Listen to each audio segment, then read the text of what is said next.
It's Monday, and you know what that means. Jersey First TV proudly brings to you the latest edition of Real Talk, and certainly I am New Jersey's premier award-winning journalist, top 50 Latino, as voted on by the Latino Spirit online magazine, along with the United States Latino Affairs Initiative. And without a doubt, I'll continue to be the weapon of mass disruption in Garden State media because my level of honesty is necessary in this era of deception. That's right, ladies and gentlemen. It is me, Fernando Uribe. Happy February to you all. Again, it's Super Bowl week. And yes, I'm wearing some red as I always do on the show, but reluctantly, I think I'll be rooting for the Kansas City Chiefs this Sunday. I can't stand San Francisco. And believe me, I don't want them to get any more championships than necessary. So, yeah, I'll have to, sort of swallow my pride here and root for Mr. Pfizer, Travis Kelce, and the insufferable Taylor Swift there. And we'll see if Kansas City can win another Super Bowl. We'll see here this Sunday, folks, at 6:30 p.m. Eastern time, live from Las Vegas for the Super Bowl. But, folks, again, I want to thank you all for tuning in from wherever and however you may be doing so right now on Facebook Live via StreamYard. Of course, also on the Jersey First YouTube page.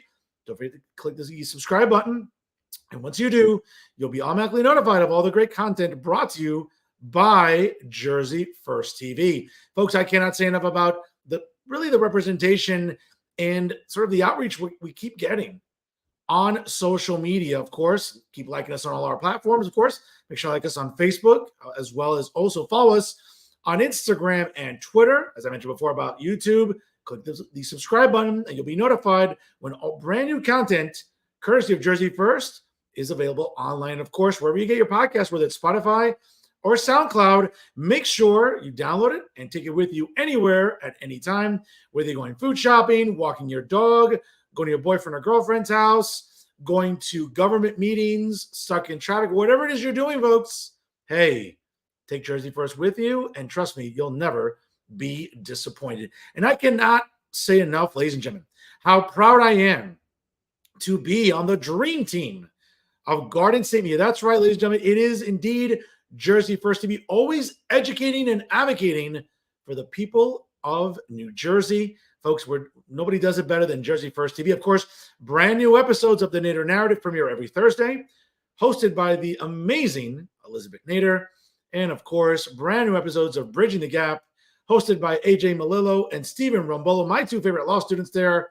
Folks, tune in for them. Also on Thursdays, brand new episodes air as well. And of course, every Monday night, check your local listings. Of course, brand new episodes of Real Talk with Fernando Uribe come to you once again live every Monday night right here on Jersey First TV. Folks, you definitely want to stick around. I have a lot to say this week. Of course, thank you to everyone for the outstanding traffic for the month of January. All organic, ladies and gentlemen, no boosts, nothing, no paid ads, all organic traffic. Of course, I owe it all to you, my loyal viewing audience, my family, my friends, my frenemies, all the haters. You keep watching because you can't help yourselves. And of course, it's really due largely in part because of the outstanding guests during the month of January and every single month, folks. 24,000 plus views for the month of January. Great guests. And of course, great final thoughts during the month of January, especially last week. I know a lot of people, folks, the feedback has been incredible about last week's episode and final thoughts. Of course, talking about Chiquitin, retired police officer Ernesto Rivera Batiste, otherwise known as Chiquitin, all 5'2" of him, of course, and all the other great monologues I have throughout the month of January. But folks, again, it's due all to you who tune in every single week. Folks, you definitely want to stick around for final thoughts just because I have a lot to say about toxic women in media and in politics. And when I think about toxic women in New Jersey, the first one comes to mind, of course, it's Jay Lassiter. Of course, I'll have a lot to say about Jay Lassiter and certainly other toxic women in New Jersey politics. Of course, as you can see there, Patty Campos Medina, Amy Torres, Christina Pinzone, Corin Frankfurt, Win Kunong. Again, folks, these campesinas, they need a little bit of I think I need to check them. Some of these campesinas and insufferable feminists and cat ladies, you'll definitely want to stick around for final thoughts. I have a lot to say about all of the aforementioned women I just mentioned. But folks, first and foremost, of course, it's the month of February. I love talking politics here on the show, whether it's about business, politics, whatever it is. We're doing it here every single week on Jersey First TV. And of course, let's start off the month of February. Let's start off right with one of my good friends, folks. He is a distinguished councilman in the great township of Parsippany and Troy Hills, all the way out in sort of Morris County in that area. Really, really nice. I mean, I spent a lot of time in Morristown, so I drive right by Parsippany every single week. And folks, he is Justin Musella joining us here on Real Talk. Councilman, how are you? Hey, Fernando, I'm doing great, and I'm always doing better when I'm talking to you. Oh, brother, you're too kind. Yeah, you're too kind. My best to your lovely wife, by the way. Guys are a great couple, I'll tell you. I got by the way, I think we definitely got to do a double dinner date here soon. I've been hitting some really great restaurants in Morristown lately. We'll talk after the show for sure. Absolutely. We'll get it set up. Sure. Absolutely. Folks, again, check out the Parsippany-Troy Hills website there. A lot of great resources for the community, obviously for residents, and certainly Councilman Musella, our guest tonight here on the program. Councilman, you know, I got to say, I was impressed recently. I know that video went viral at the most recent council meeting there in Parsippany-Troy Hills, where, my goodness, we're talking about like almost 1,000 people at a council meeting. What was going on? Were we giving away playoff tickets? Were we giving away turkeys? I mean, what's going on there? Some people thought Taylor Swift was doing a flash concert at the Parsippany PAL, but you had actually said a term before that I think I'm going to steal that might apply to me. It's a weapon of mass disruption, and I love that because it kind of explains what had happened to set the stage. After the election, the mayor put on our agenda 6 pilots. And for the audience out there that doesn't know what that is, a pilot is a payment in lieu of taxes. And essentially, it's an alternative tax program for developers that they want because it's a subsidy. So generally speaking, how these programs work is instead of the developer paying the standard rate that all the other businesses and homeowners pay on their standard tax bill, they pay an annual percentage of their income to the municipality annually. And who's almost always left out of these agreements and why they're so controversial are the boards of education. And long story short, the pilots took on a life of their own because there was a very controversial former township attorney who is also a very close political ally of the mayor that was representing all of the developers getting those pilots, and the public saw right through it. We were very active to do everything in our arsenal to try and stop it. That included the final vote of the meeting. We actually shut down. We got 250 people. And they told the crowd that on December 28th, that meeting would be at the PAL. And it really ballooned from there, from 250. It was the talk of the town, and well over 900 people came to that meeting to protest. And unfortunately, we were unsuccessful in the end. They passed 4-1, but it was a historic meeting nonetheless. I mean, it makes you wonder that to see so many people that engaged, though, Councilman. I think it's refreshing. I think there's no better way to say it. It's refreshing to see residents either outraged, engaged, interested, curious, whatever you want to call it. I think it's always refreshing to see residents want to go really to municipal government meetings, because I think that by and large, we always talk about what's going on in Trenton and all the dysfunction there that permeates there in the state capital. But I think at a local level, a lot of residents sometimes feel disengaged. I mean, listen, a lot of New Jerseyans, again, the emperor and the far left in Trenton continue to make this state unaffordable. Most people are like, well, sometimes working 1 or 2, 3 jobs at times just to make the rent, to feed their families, to even go on vacation, to get Christmas gifts, whatever the case may be. A lot of people don't even think about municipal government, say, well, I just don't have the time for it.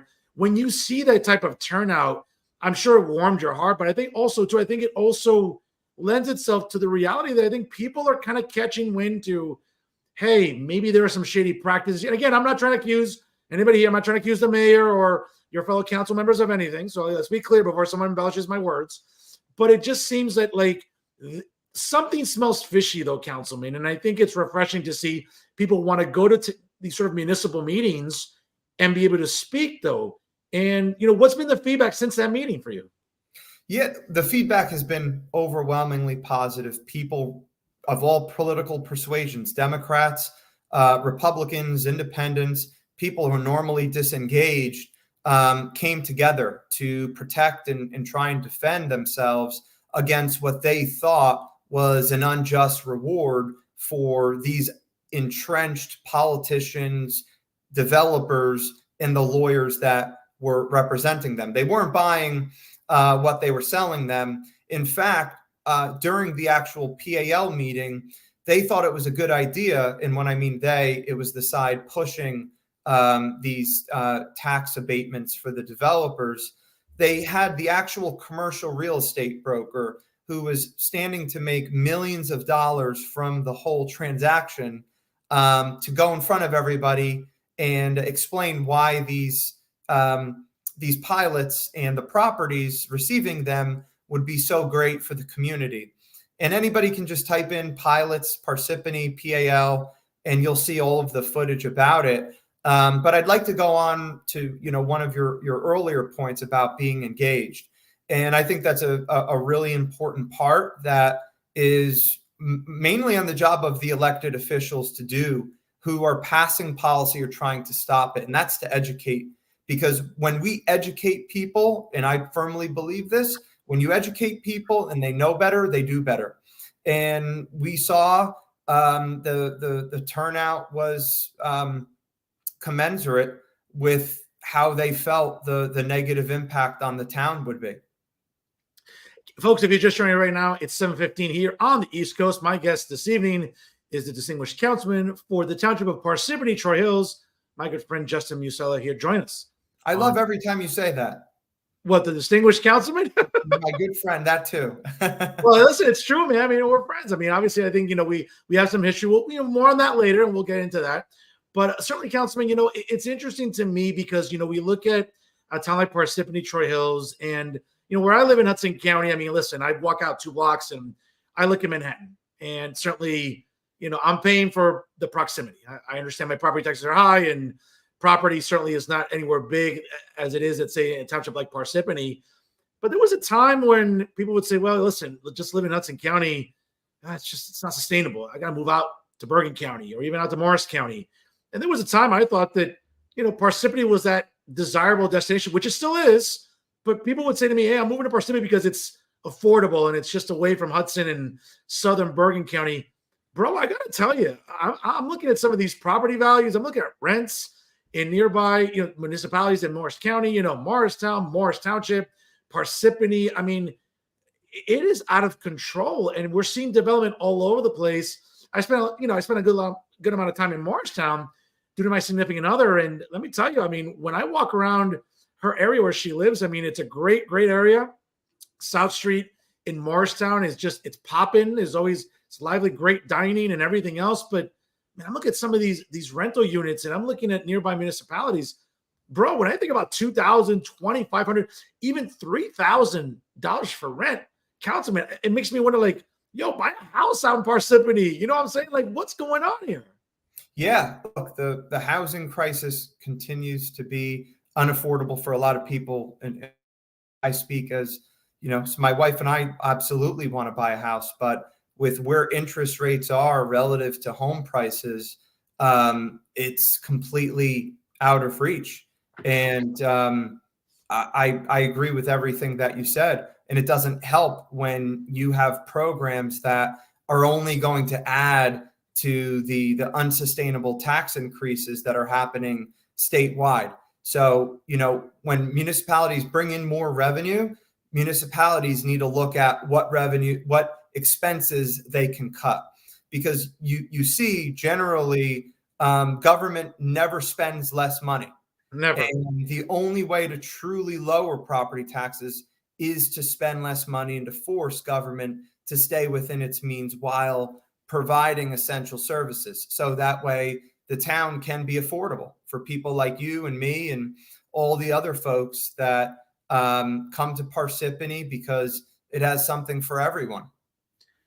Councilman, I got to tell you, Trenton and a lot of wives and girlfriends out there have one thing in common. They can never spend less money. That's for sure. You know, so, but in all seriousness, I mean, you're absolutely right about that. It boggles my mind whether we see at the municipal level, the state level, even nationally, right? We're seeing like the federal budget ballooning up quicker than, the latest Victoria's Secret models that are out there. You know what I'm saying? Like Trenton is out of control. And a lot of municipalities in New Jersey, we're also seeing that it's also becoming a problem as well. Property taxes, again, I'm not trying to teach a civics class here, but again, a lot of the school districts are paid for with property taxes. Yes, some school funding formulas are involved, but by and large, when we're seeing school districts being funded in municipalities all across the state, we look at property taxes first. And, again, I live in Hudson County. We have arguably the highest property taxes probably in the state.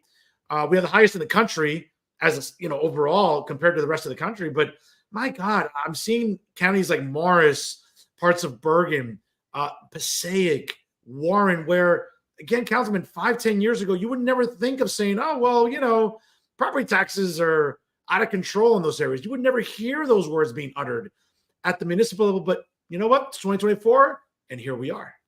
Yeah, well, you're definitely right. I mean, nationally speaking, over half of our GDP growth came from government spending. So I know that we posted 3.5%, but over half of that was from government spending. And when government spends money, the economy doesn't benefit.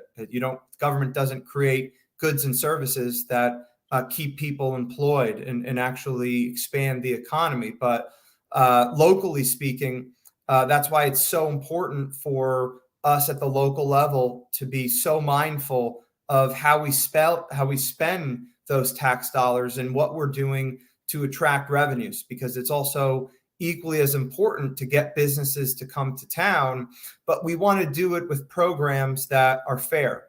And to go back to the earlier point with the discussion about pilots, they're fundamentally unfair to the landlords in town and businesses that pay the standard rate. To them, it's a slap in the face. No, it certainly is. And I don't think there's a magic wand to fix this, though, Councilman. It just seems like a multi-layered problem. And again, at the local level, I know that, we don't really talk about politics in terms of party at the local level, but Parsippany is one of those, again, mayor council form of governments where at times there can be different political parties within the mayor's office and also the council structure. So again, and just for our viewers tonight that are not familiar, obviously, Mayor Barbario, looking at Council President Paul Carifi Jr., looking at Council Vice President Frank Neglia, of course, yourself, and certainly we're also seeing Councilman Judy Hernandez, and last but not least, Councilman Matt McGrath. Just for our audience that maybe isn't aware, what's the political breakdown in the township of Parsippany-Troy Hills? Yeah, it's 4 Republicans on the council and then 1 Democrat. Judy Hernandez is the newest addition, and she's a Democrat, and then the mayor's a Republican, Barbario.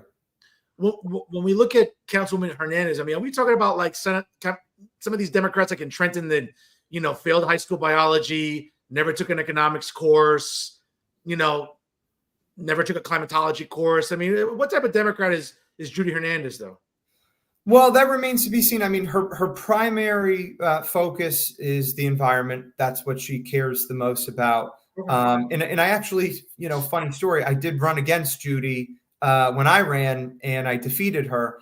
But, in the intervening time since 2021 and now, she's been nothing but, friendly, respectful to me. And I look forward to working with her because, she has a lot of good ideas. We're not going to agree on everything, but at the local level, the R and the D doesn't matter as much because it's about the ideas, the solutions, how you want to help your town. And most of them aren't operating in the confines of the nationwide dialogue that, we see nowadays. And for those reasons, it's much easier as a Democrat or, and a Republican to work together. without a doubt, it certainly is not the tribalism that we experience at the national level or even the state level. Speaking about the state level, I know coming up next week, you'll be inviting a state assemblyman and minority whip, Brian Bergen, to, I believe, Miller's Ale House, I think, in your neck of the woods. Yeah, thank you for the plug-in earlier before. I appreciate it. Oh, no, absolutely. Again, I'll give you a moment to sort of give more details. You should let your audience know you're not getting a commission.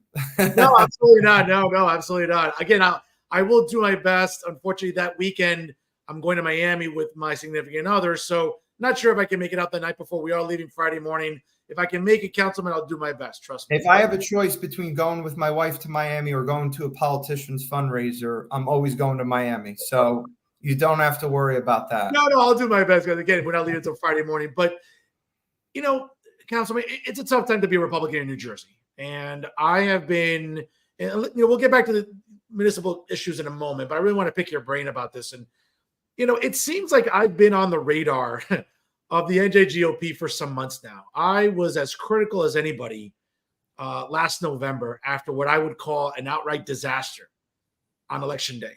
Legislatively, all the gains that Republicans made in 2021 evaporated. I mean, they disappeared quicker than the New York Mets do in October. Okay. I mean, that's how egregious it was. And I was disappointed. And I went on record literally the week after after Election Day. My first guest that week was David Wildstein, the editor of the New Jersey Globe. And we did a breakdown of what happened on Election night. And again, I couldn't ask for a better guest to break down data with me about what went wrong. And it just seems, though, Councilman, that the NJGOP did a piss poor job last year, all throughout the summer into the fall. I get a lot of cultural issues matter to people like you and me. And they did at the municipal level. Yeah, listen, Paramus for the first time turned as red as my jacket for the first time in 30 years. People like you and me on the right side of issues, our side won dozens of school board races throughout New Jersey. Okay. Nearby in Bogota, in Bergen County, I just interviewed the newly inaugurated mayor, again, a Republican mayor in an all Democrat council. So at the local level, there were a lot of wins, a lot of glass half full moments I can brag about. But legislatively, though, I mean, Republicans really seemed to drop the ball last November. And I feel bad for someone like Brian Bergen, who is a good conservative, is outspoken, stands up for like responsible spending, fiscal responsibility, something that is absolutely like Greek in Trenton. It's a tough time to be a Republican now. In 2024, never mind, the presidential election, we're looking at a U.S. Senate race that's going to get very contentious very quickly. Some House races where there aren't even Republican candidates declared in North Jersey. I just think it's a really tough time to be conservative in New Jersey, to be a Republican. Again, I'm an independent, but I lean very conservative. I can't think of really any issues that I'm left on per se. I'm very center-right, if not right. But the point is that I look at an apparatus like the NJGOP, Councilman, and it's like, here's a football analogy. Since it's Super Bowl week. It's like they're running towards the end zone. There's the goal line. They either get stopped at the 1, they fumble it out of bounds, or some other disastrous act happens. That seems to be what's going on for Republicans in New Jersey, Councilman, and the NJGOP. A lot of people in Trenton and the NJGOP are not happy with me, but I'm not looking for their approval. I'm just trying to be like, we need better people running in not just primaries, but we need better people running the Republican establishment. Where am I wrong, Councilman? I don't think you're wrong. I think that this type of postmortem, and I would agree with your assessment that the legislative elections were not good for the Republicans. We had everything going for us. We had the issues. We had the climate in the state. And somehow we found a way to lose seats. And I think it goes to the part of the process, which is where we need to focus better on, that Democrats do better than us, which is on the campaign. They run better field campaigns. They have better canvassing organizations. They have access to better technology. And ultimately, their vote by mail programs are second to none.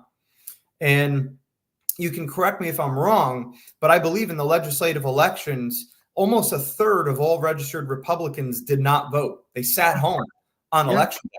Yeah. And that's unacceptable. We cannot have people sit home on election day when the Democrats literally have almost 2 weeks to get in all of their votes, and they have a full-time operation all throughout the state that is dedicated to that. And so there's parts of the process where we need to learn from how our opponents are beating us and beat them at those methods, because I guarantee you, once we start beating them at vote by mail, then they'll want to change vote by mail. Oh, absolutely. Absolutely. And to your point, going back to 2021, I mean, the reason that the emperor got a second term is because I believe somewhere in the neighborhood of like 40 to 45% of Republicans didn't vote. And I get it. And I said this to Jack at the League of Municipalities. It's not like I'm hiding behind some, computer. Like I told you, I'm like, listen, Jack, there were elements of your campaign that were not inspiring. There just weren't. Like there wasn't enough outreach with blacks and brown people, and there wasn't. And think about the climate in 2021. This governor ran the state into the ground, ran business into the ground. He contributed to the murder of people in nursing homes and veterans homes. He just killed the state's economy. Okay. He ran the state into the ground. And you would think that, again, there were pockets that say he was immensely unpopular in. And Jack ran, I thought, a very uninspiring campaign. And again, he only lost by 3 points. Republicans were so fickle. Well, he's not conservative enough for me on this issue. Democrats, as intellectually bankrupt as a lot of them are in Trenton, if there's a D next to your name, they'll hold their nose and they'll pull that lever for you. Republicans seem to be so tribal about, well, if he or she is not conservative enough, well, I don't know, I'll stay home. This is why Democrats have had a control of the legislature for 20 years. This is why for over 30, almost 40 years, a Democrat governor had not been reelected. But again, leave it to Republicans and leave it to the establishment to drop the ball. And that's what happened in 21. And then in 2020, never mind 2022, you win one House seat and mysteriously, Bob Hugin's having, he's ejaculating all over himself about one House seat that he won. That's it. And then in 2023, you lose 8 assembly seats and you lost Senate seats you should have won. Ed Durr, for example, LD4. It's mind-boggling to me, Councilman. And I see the same blueprint in 2024. There are House races. It's February 5th. There aren't some Republican candidates even registered to run in some congressional districts, Councilman. It drives me, it makes me think, what's Bob Hugin doing here? I get it. He likes going to parties and getting free meals, but bro, do some work. It just drives me crazy, Councilman. I think that, and I did watch your program with Dave Wildstein, and what you guys spoke about, and I agree with it, is the candidate recruitment, and then also with fundraising, raising money. In almost all of these races where we lost, we weren't outspent 2-1. It was 4-1, 8-1. And we need to learn how to raise money. And it's the hardest thing for a candidate to do. As somebody who's doing it right now for my my upcoming fundraiser, those calls are hard. But people believe in the mission, and they believe in the mission. The mission of good government touches Republicans, Democrats, and independents. And you need that money to get your vision out there and to sell the dream to why people, that 30% that's sitting home, why they need to come to the polls, but they also got to bring their family members and their neighbors. We need to get back to those days of having that type of turnout. And I think it's also with local, countywide leaders that can run up those numbers. Because it's all, I agree that there needs to be improvements with the NJ GOP. There's certainly room for improvement, but in a lot of these county organizations, activating the county committee members, which are the foot soldiers of any organization, getting them to door knock, getting them to register people to vote by mail, having those fundraisers so candidates can raise money so they can pay for the field, they can pay for the digital and the mailers, where Democrats can absolutely dominate in messaging. And so those are some of the things that I've learned. Those are some of the things that I've had to learn the hard way. But when people approach me, particularly younger people who want to run for office, those are the things that I tell them. And don't be afraid to be big and bold on issues. We are the minority party in New Jersey, but that doesn't mean we should shy away from the things that are very real that affect every single community, like the out of control Mount Laurel doctrine that is putting up affordable housing in every single suburb throughout New Jersey that even Democrats hate, which is, in many cases, the reasons why we were able to win in municipalities like Summit in Westfield, where that type of development received the backlash locally. And then also the car thefts, which continue to plague not only Parsippany, but the people want to live in safe communities. That's something every single person wants to do. And we as Republicans need to hold the Democrats accountable for their bad policies. It's black and white. And we have to offer people choices, not echoes.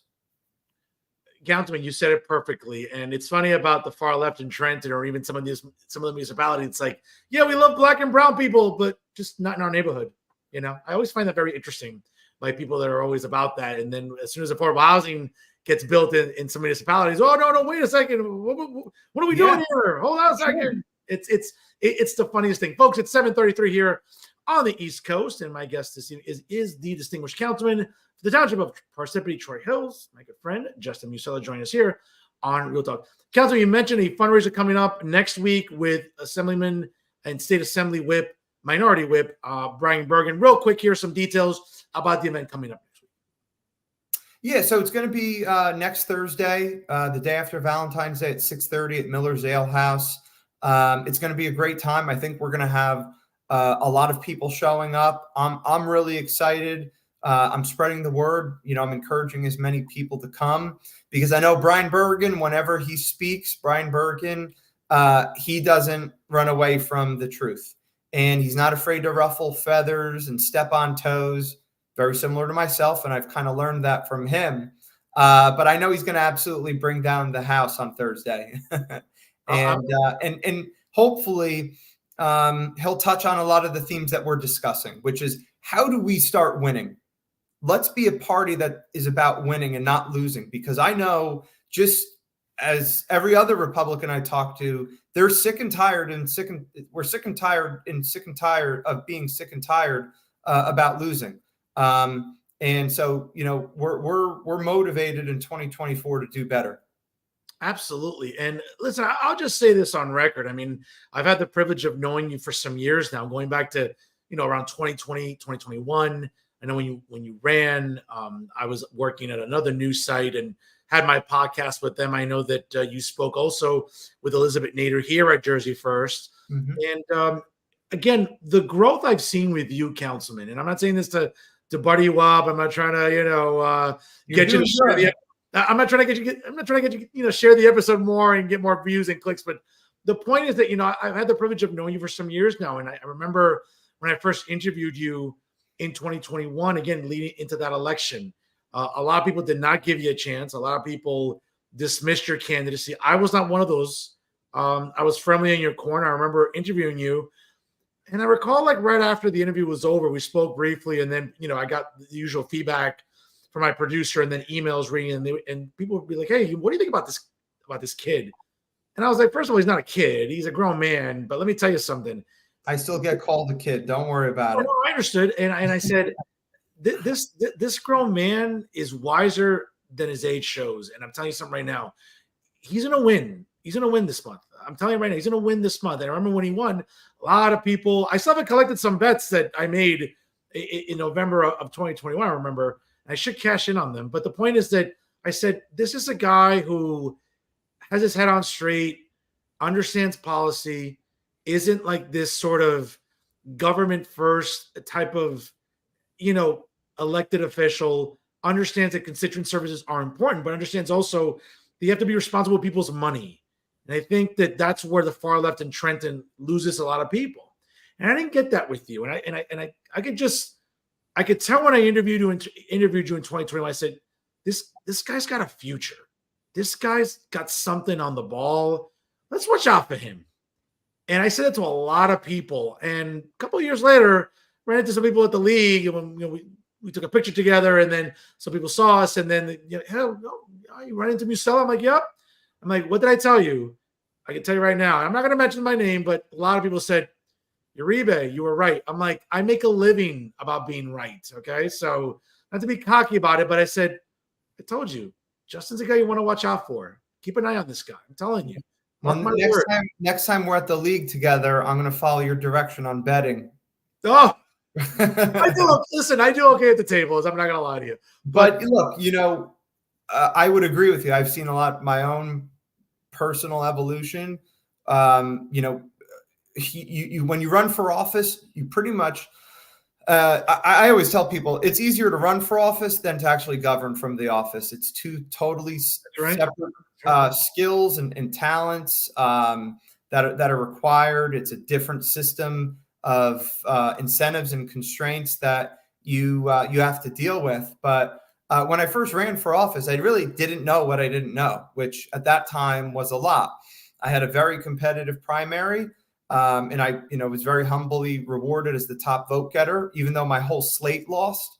And then in the general election, did the same thing. And I've stood true to what I told people would do, whether you were a Republican or a Democrat or independent. I told you what I stood for and what I didn't stand for. And then if you voted for me and you sent me to town hall, I was going to do three things. I was going to, number one, I was going to find solutions and do everything possible to stop the unsustainable tax increases that were plaguing Parsippany at the time. Number two, I was going to do everything in my power to stop the insane overdevelopment that was going on.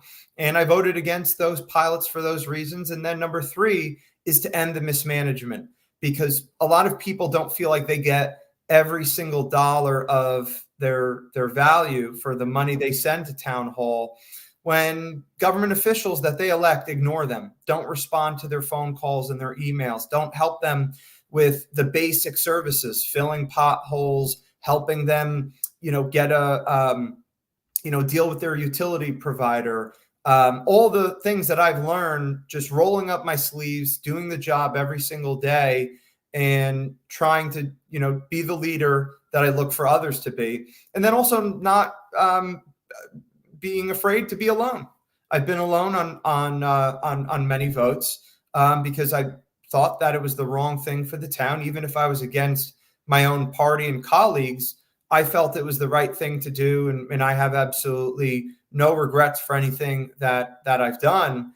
But the learning that comes from the office is tremendous. And it's been almost like a college education, that I have now, in the school of hard knocks of Parsippany politics, because they do say that, Parsippany is a Morris County town with Hudson County politics.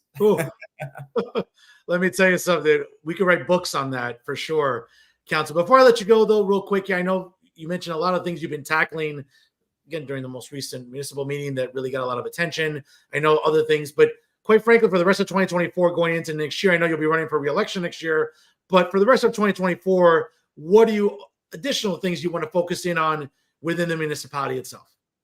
Yeah, well, number one, I want to halt the special interest peddling that outside groups like to use Parsippany as their own corporate ATM. Number two, we have a new council. So I'd like to work with the new council members and unify them to protect and defend our residents and not to contribute and cave into the entrenched politicians, the developers, the corporations, and their lawyers. And then number three, continuing to look for solutions that can bring in revenue, that can minimize and eliminate expenses. And then lastly, to continue to be the voice at town hall for all of the residents in Parsippany. Well said. Councilman, who do you like this Sunday for the Super Bowl? I really don't like any of them, to be honest. There's no, East Coast teams to really root for. So I'm impartial. I'm just going to have the food and the beer and probably that's it. Listen, I'm not a fan of either team. I'm actually looking forward more to the Deadpool 3 trailer because I'm losing my mind about that movie coming out this summer. So if you're a Marvel fan, yeah, those are always the best. Those are always the best things. I mean, a large part the trailers and the new movies that get the new movies that you find out that are coming out are always my main interest. And again, it's like, I'm really divided here because again, I don't want San Francisco to get another Super Bowl. Again, as a Cowboy fan, I don't want them to be ahead of us in championships. And at the same time, I'm nervous about the Chiefs winning because Travis Kelce will have a Pfizer T-shirt on. Taylor Swift will have a Joe Biden shirt on. He'll ask, Travis Kelce will ask you, he'll recommend, for you to get your 20th booster for COVID and your 10th flu shot, and I don't know. It's funny about a woman that has written about always picking the wrong men in her songs for all these years, but yet she supports Joe Biden. It's fascinating to me about this. And imagine that's what it might take for you and me to support a San Francisco team. Oh God, exactly. It's like you just have what is the least bad choice to it's like I almost wish like they could both lose, but that's not the case. It should be entertaining in Las Vegas. Usher with the halftime show. We'll see. But Councilman, listen, it's always a delight to have you on here. As I mentioned before, I saw it in 2021 when I interviewed you first, along with, I know Elizabeth Nader did that here with Jersey First TV. But again, man, I've seen the evolution of Justin Musella, the man, the politician, the speaker. Again, I cannot be prouder of you, young man, about what you're doing. So keep up the good work. I'll definitely hit you up for a double dinner date there. Maybe go to Morristown. Maybe we'll go to Parsippany. We'll find somewhere to eat, man. I'm a big foodie. I got a big appetite. We'll find a way to get that double dinner date going. And again, keep up the great work, man. And we'll see you again soon here on Jersey First TV. Thank you, Fernando, for everything you do and the privilege to be back with you again. And I look forward to the next time. Brother, thank you. You're very kind. Stay safe out there and keep up the good work, brother. We'll see you again soon here in 2024.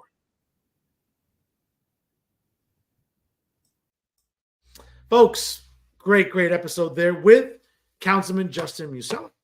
Again, great guy, and not trying to bloviate here. I'm trying to blow smoke up anyone's, rectum, as they say. But a guy who I interviewed back in 2021, excuse me, and I could just tell he was onto something big, and certainly a guy you want to keep an eye out for in Parsippany politics, but I would say in Republican politics overall for the foreseeable future. So you definitely want to keep an eye on Justin Musella, this week's guest here on Real Talk via Jersey First TV. Folks, before we call it a night, you know what time it is. Yes, it's time for final thoughts. And folks, when I think about toxic women in politics in New Jersey and toxic women in media, right? There's a lot to choose from. Okay, especially on the far left in New Jersey. And when I think about women in media right now, presently, well, one of them that comes to mind right away is Jay Lasseter. Okay. And for this 77-year-old pothead, this woman's very fascinating to me because she decides to, and it's very interesting about Jay, right? For someone who I really don't pay a lot of attention to, right? It just seems like Jay has to go out of his way, excuse the rhyme there, to, I guess, maybe I live rent-free in his head. I don't know. I think about, Jay maybe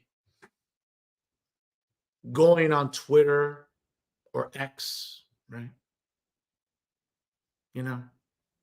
I talk, I think about it all the time when, I'm sort of thinking about women that are toxic, again, in New Jersey.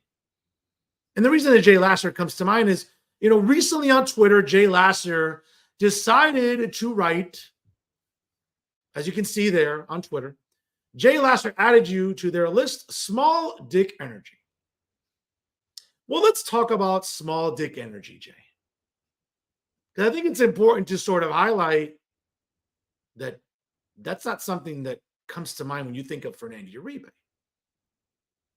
Okay. Let me tell you a little story about Jay Lasseter. Okay. Who can't seem to keep my name out of his mouth. Well, then again, Jay, you can't keep a lot of things out of your mouth. Hence the reason your quality of life and your health sucks. Right? Again. But that's a conversation for another day. Right?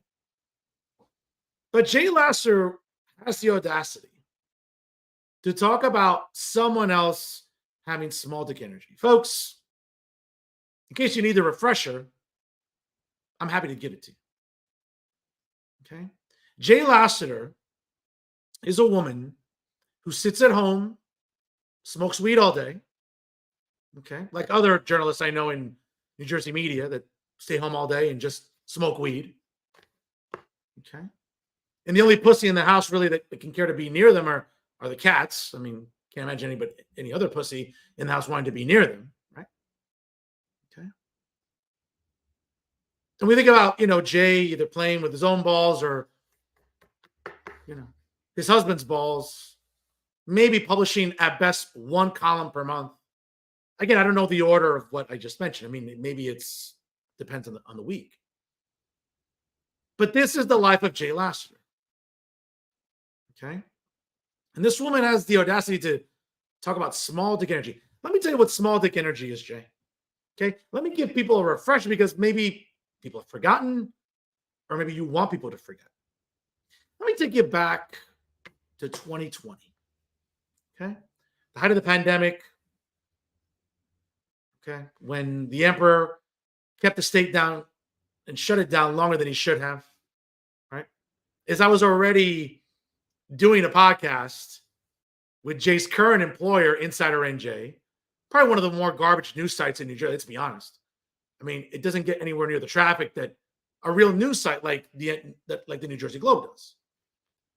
Okay, other than just publishing insufferable columns and editorials from the rest of the trash at Insider NJ, Alan Steinberg, Bob Hennelly, Max Pizarro, occasionally Corin Frankfurt, led by, of course, management there with Peter Nelia.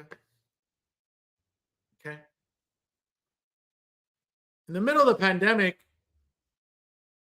what I decided to do, aside from the podcast that I was already hosting with Insider NJ, that was doing really well, as a matter of fact. Good traffic, good metrics, good engagement. Okay. I decided to start a new podcast with his precious Maria Rodriguez-Gregg, one of his minions, who enabled Jay with Jay's infantile and childish antics. And for the rest of 2021, it was a pretty good podcast. Dissecting New Jersey politics, an election year, everything else. Certainly, Maria and I went our separate ways once she started working in academia. But certainly, I didn't miss her because my traffic continues to be exceptional. So while you sat around thinking about the next bowl for you to smoke, I'm out there making moves. I'm out there starting podcasts. I'm moving and shaking. I'm doing things. Okay? Folks, it's not just the degrees and all the awards that are in this house. I can't fit in this house. But Jay won't tell you that. But Jay yet has the audacity to talk about little dick energy. A guy like me who is always on the go, and I don't talk about doing, I actually do. So when I'm not being nominated for awards by nonprofit organizations, not just for philanthropy, forget about philanthropy. I mean, that's been going on for years. Okay.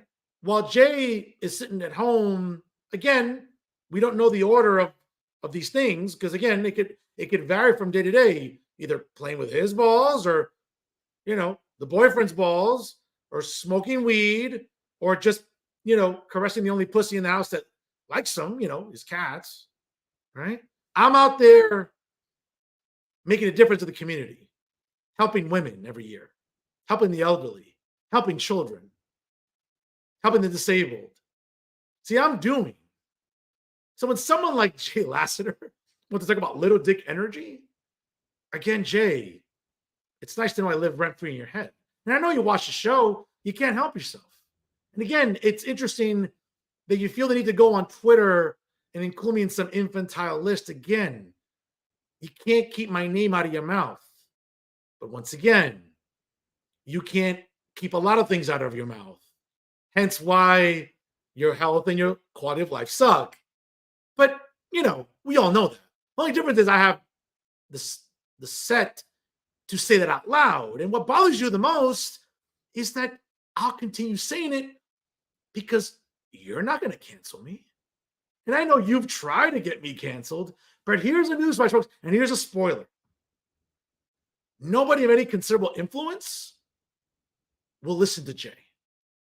So when I keep rebutting to Jay and I keep cooking Jay, nobody, no elected official, nobody of influence is going to sit me down and say, hey, you know what? Maybe you should stop picking on Jay Lassiter. And my response will be like, why? Did that woman say something? Folks, that conversation is never going to happen. And again, speaking about little dick energy, Jay, if you had any energy, you'd come on this show and debate me. But folks, here's a spoiler. Jay won't come on this show. Jay would rather be sanctimonious on his Twitter feed, again, publishing one column a month, smoking weed all day, again, all the other activities I mentioned. Because he knows if he came on this show, I'd slap him around. Okay? Not literally. Okay? Okay? And maybe Jay likes to get slapped around. I don't know what the arrangement is with the boyfriend. I don't know. That's their private business. Okay? But Jay wouldn't come on this show because he knows I'd embarrass him. So it's easier to just be sanctimonious, be insufferable, and just be a little bitch like you are on Twitter and your social media. Because they know the fact that you're enabled by other trash humans on your newsfeed, other insufferable women, right? We can all name them, right? We all know who they are. The Angeli Mahotras, the Corin Frankfurts, the Maria Rodriguez Greggs. Who else? What other Hetty Rosenstein, all these other insufferable feminists and cat ladies. Insufferable women that just enable you, Jay. But you know what's funny though, Jay? There are tons of people that you call friends that love when I cook you on this program. You should kind of think about who your friends are in politics and media, Jay, because they love when I roast you. Then again, it's not very difficult. Speaking about insufferable women, let's move on to, again, from one insufferable woman like Jay Lassiter, let's move on to other insufferable women in New Jersey media and politics. And let's look at the aforementioned here. And folks, and the reason they come to mind is because when I think about atrocities happening in our country due to illegal immigrants, due to illegals, okay, folks, just think about what happened in New York over the weekend or last week, okay? Illegals brutally attacking 2 NYPD officers in Times Square. And of course, what a surprise, in New York, all have been released without bail. Okay? So when I think about actions like that, I think about these insufferable women who enable this, who are champions of illegals. All right? So when you saw again, and folks, and I'll play it again for you so you can understand how egregious this is in New York. Okay? A large amount of illegals attacked 2 NYPD officers in Times Square. And here's the important thing. All have been released without bail. Okay? You want to know where that cash bail, that failed cash bail policy, you want to know why it exists? It's because of what goes on in Albany, in the state legislature. You want to know who you can blame for that? Check her out right there. Corin Frankfurt. That insufferable, blank. I like to call it something else, but it's a family show. Okay? This is a woman, again, who got knocked up. Okay? Of course, she's not married. I mean, who would want to marry this woman? Yeah, knock her up, but I mean, please, give me a break. Like, who would want to marry her? Yet another insufferable single mom in New Jersey politics and media lecturing us about how bad she has it, right? When this is a woman working with the New York State Dems to further disastrous policies like this in New York. This disastrous cash bail policy that allows illegals to assault police officers in New York City, and then they're released without bail. Okay. Next time you go to New York City and you see illegals running around and being disruptive and causing mayhem or maybe endangering your lives, do me a favor. Look up Corinne Frankfurt on Twitter. Let her know how her trash policies and her trash beliefs, because she enables Democrats in Albany with these awful policies. Okay. Remind her next time you're in New York City and you see it going down the tubes as it has been. You want to know who you can thank for that? Insufferable trash like Corinne Frankfurt. Let's move on to more insufferable trash here. Let's look at Cristina Pinzon. This campesina who can't count for her life somehow is in charge of running campaigns or runs a lobbying practice or a lobbying firm. Folks, esta campesina, I would not let her program my coffee maker. By the way, brand new coffee maker at Walmart. Wonderful. It's a little Mickey Mouse coffee maker. It's not really, really large, but it's really, really good. I wouldn't even let this campesina program the coffee maker. That is how que bruta que es ella. But these are, again, another insufferable woman in New Jersey politics who props up illegals and yes, illegals and yes, no, humans illegal. Okay. When you see New Jersey going to absolute, blank, you can thank women like Cristina Pinzon. You can also thank people like Wing Conong over there from Action Together New Jersey. Another insufferable left-wing organization that does nothing but prop up illegals. Okay? And you can check out Miss Photogenic there. Jesus. Another insufferable woman being sanctimonious about illegals, like, no, humans illegal. Why illegals are destroying our quality of life. You're seeing it in New York City. You're seeing it in our municipalities. Okay? You're seeing it all the time. Speaking about illegals destroying quality of life, and of course, people that enable this, yes, look no further than Amy Torres. Yes, that Filipina right there in the middle of that disastrous photo right there, otra campesina, right, who gets to be sanctimonious from her downtown Jersey City apartment, who is so triggered by the right wing, has to make her Twitter page private because Twitter is just too toxic right now. But that's who Amy Torres is. Another insufferable feminist, okay, who enables illegals, who props them up. So again, folks, when you see events like this, I'm going to play it for you again, folks, because it bears reminding. When you don't have a secure border, when you allow illegals to run rampant in this country, this is what happens. Okay? This is what happens. Folks, take a good look at that. That is our America now. That is our country now. And that is the type of America that this garbage behind me supports and applauds. Last but not least, let's look at Patty Campos Medina. This Eta Campesina can't even pull at 7%, but somehow she's trying to convince you that she's a good candidate for the United States Senate. Folks, this woman comes up more empty than the New York Knicks. I would know that because they did against my Lakers on Saturday night. But this is a woman who's going to try to fool you into thinking that she's a good candidate for the United States Senate. Why? Because she's breathing?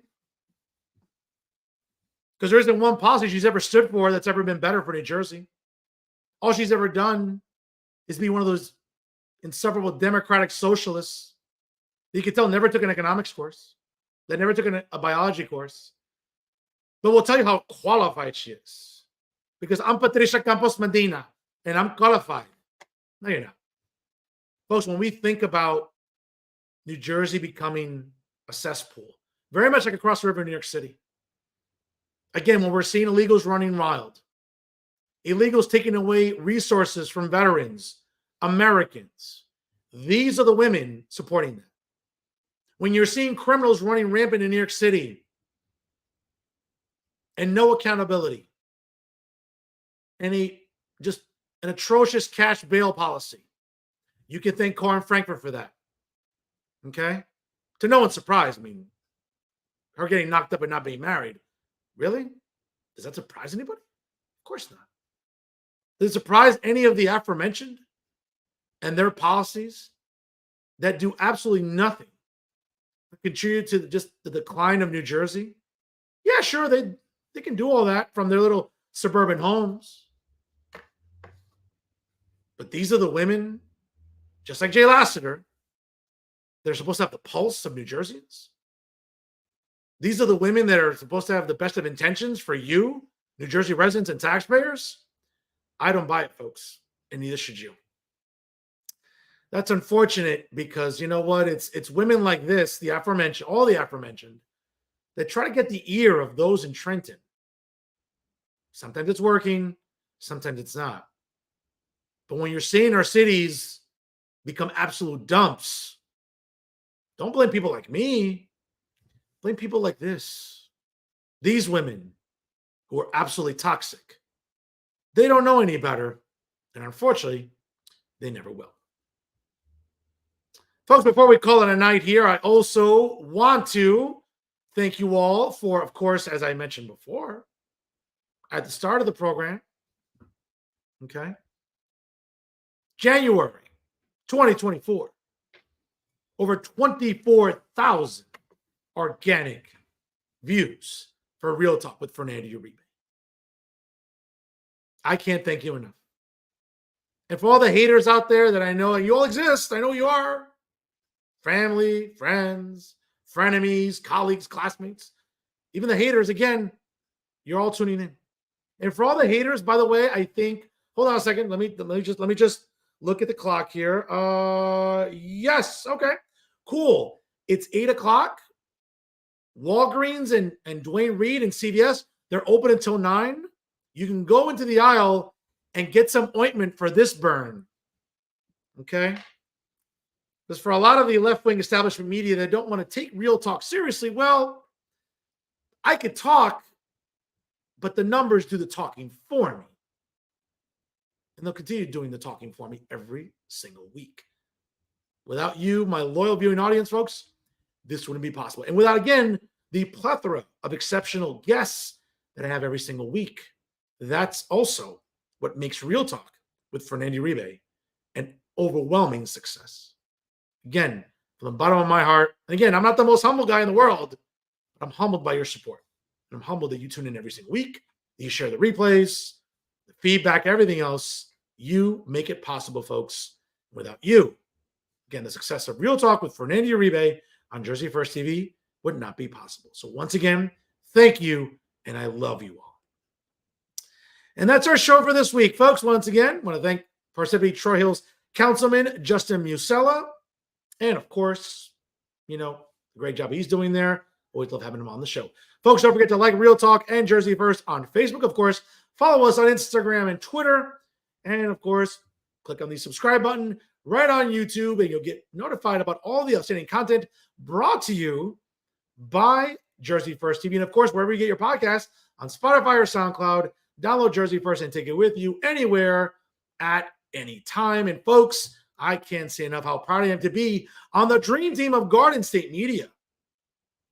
That's right, folks. It's Jersey First TV, always educating, navigating for the residents of New Jersey every single week. Brand new episodes of The Nader Narrative premiere every Thursday, hosted by the amazing Elizabeth Nader, and brand new episodes of Bridging the Gap with the outstanding AJ Malillo and Sima Rumbolo premiere also on Thursdays. And of course, every Monday night, live at 6 p.m. or 7 p.m. Again, check your local listings. Real Talk with Fernando Uribe premieres every Monday night here on Jersey First TV. Folks, always remember, it's unbiased, unfiltered, and unafraid. It's always Real Talk right here with Jersey First TV.